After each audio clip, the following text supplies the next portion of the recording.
Hey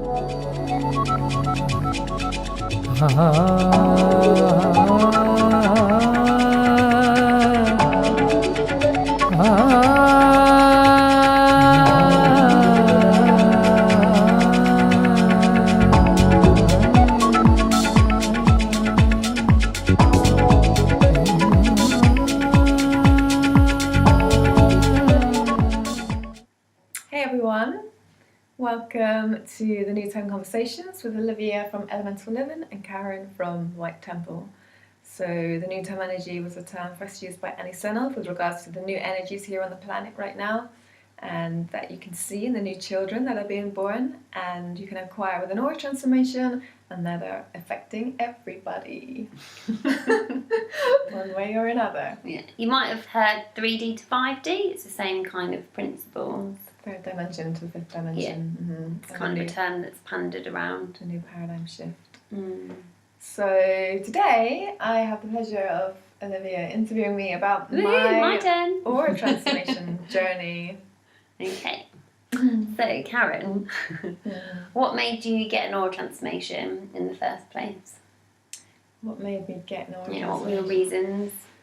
Well, it's interesting because a lot of people just know that they're meant to have the AuraTransformation, whereas I felt a lot of resistance to it because I had already been practicing meditation daily for 12 years and felt like I'd come to such a beautiful place in my own journey and my own consciousness, where I was detaching from self and uniting with the Great Spirit, and was so full of peace already. I'd done so much of this kind of work. I felt so filled with peace and bliss and kind of ecstasy of this communion with spirit.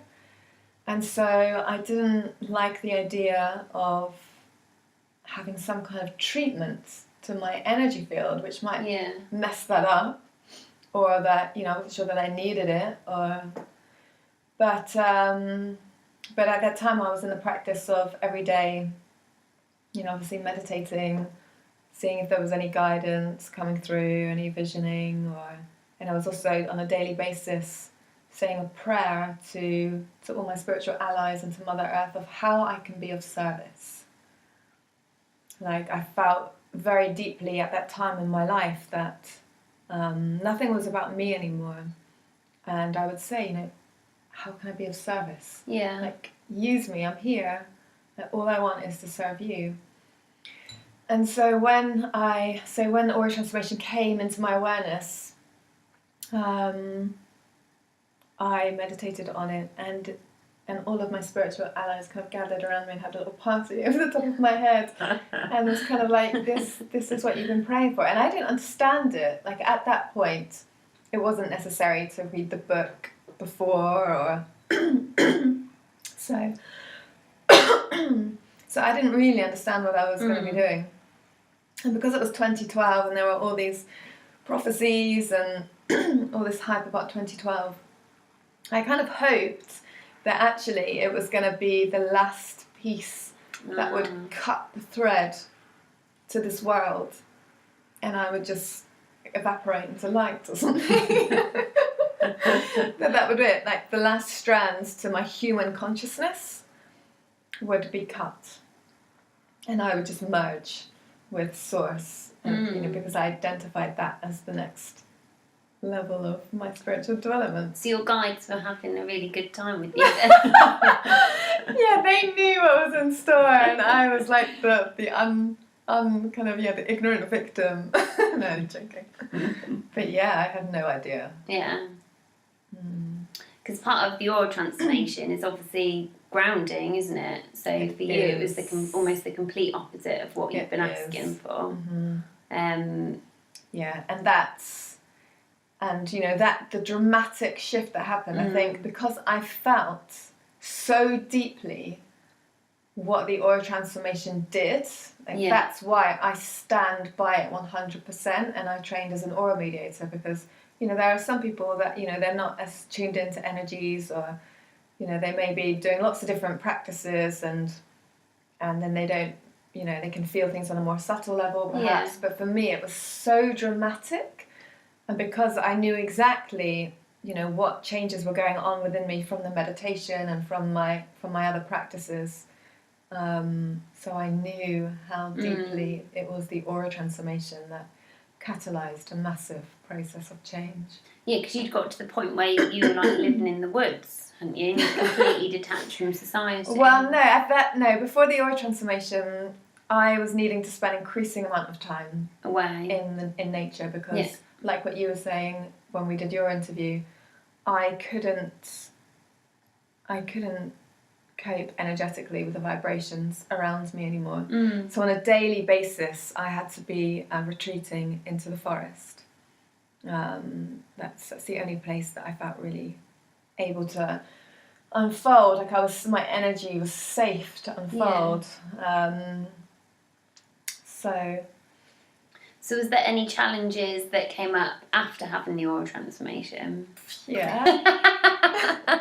Well, for a start, because I had basically detached from even having an earthly self. So like right now, you see me, I'm wearing earrings and I've got some lipstick on, and and we're talking, I sound like a kind of normal person, but I was literally just like floating light.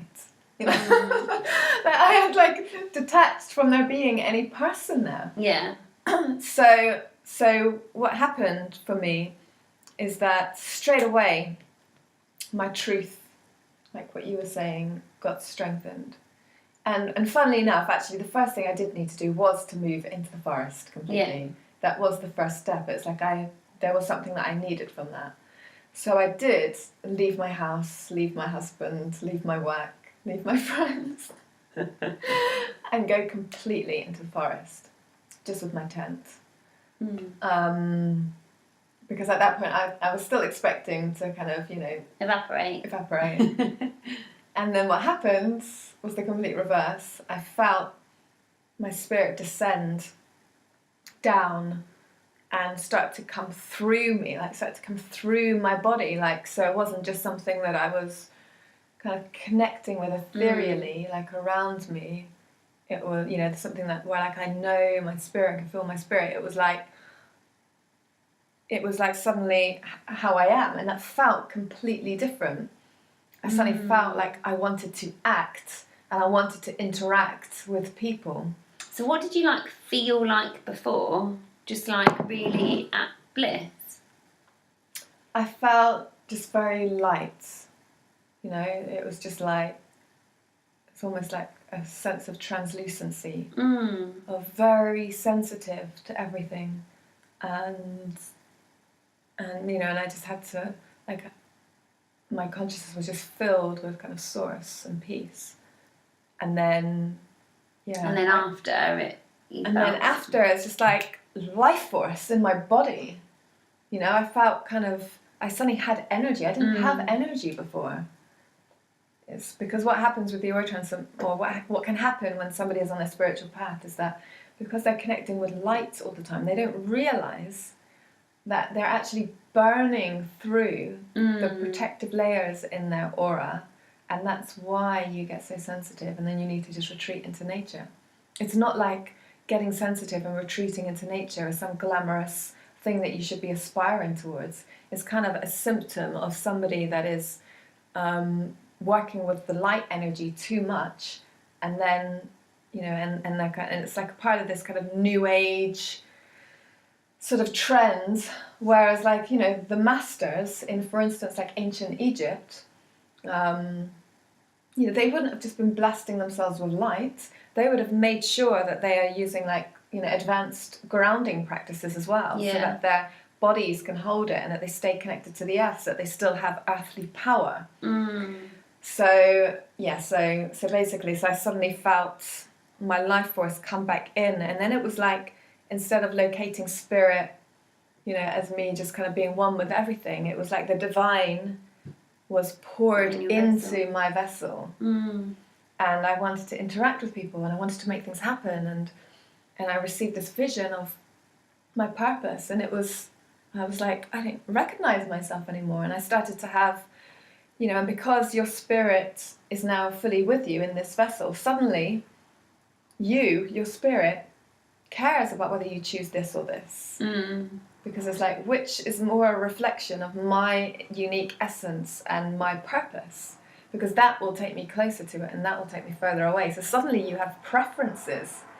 And like you were saying, you know, with your interview, it's like, you know, if something tries to take you away from that, then you can have a reaction. I've been training myself for 12 years to not have reactions. So if I had to like get over this idea that having a reaction was actually a negative and unevolved thing. Yeah. So it was a really challenging and confusing journey of kind of acquiring an identity again, acquiring a self again. And it's about being on earth and being here to make change, isn't it? So that obviously, like you said, in the spiritual world, there's this idea of kind of, you know, getting to that evolved state. But then we are here on earth to make change, and everyone has a purpose in their DNA, and it's about bringing that through so that we can take the earth as a whole to an evolved state, isn't it? And this is why the new time energy is here, because that kind of pivotal moment around 2012 kind of really marked that change into the new time energy.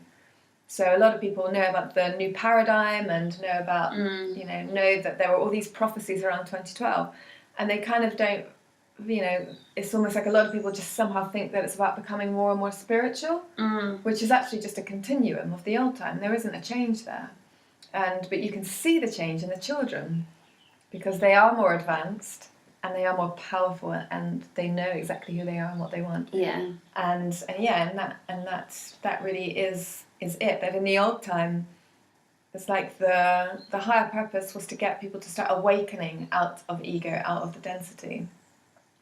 So it was about, really, all of life was a kind of mirror for what we had to change within ourselves. But in the new time, it's like, okay, you've woken up enough.